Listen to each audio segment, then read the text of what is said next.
Əgər siz yine savol sizə, həmə pulunu özünüzə sərfləsəyiz, xaxlarınız deyin, yəni stilizdə aytsanız şərənglə versə, həmə tapqan pulunu sərfləm. Neçə boladı həyatı? Neçə olardı? Neçə boladı misal üçün, şunun bu yaşasa? Şərənglə versə.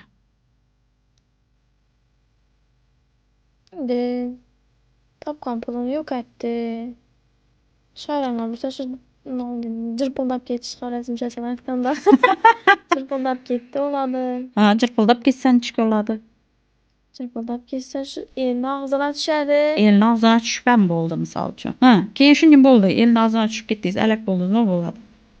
Evdə boladım ki, yəni. Keyin, ha? Nə oladı ki? Ailədə cəncəl çıxadı, işləmədə, otur evdə. Uzar yanına pul da əvvəl callı, plus oturanmasa ki, minusa gedib gələrmiş. Minusa gedib gedədi, uyda oturadı, yəni erkənsizlik hissi də olur. Nə var?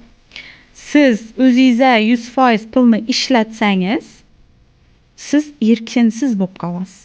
Yəni siz erkin oluşunuz üçün özünə tapqan pulunu 100% işlətmədən ustanovka var. Bu da yəni siz həmə pulunu özümə işlətişim gərək, nişatıma həzərdə bundətdirişim gərək, nöçün dəgən savallarını ildizi, nöçün siz işlətülməyin doğranızını ildizi, siz həməsini işlətsəyiz, erkinsiz olub qalasınız, uyda oturup kamal qalasınız. Yəni siz kamalıb qalış hissindən qorqasınız.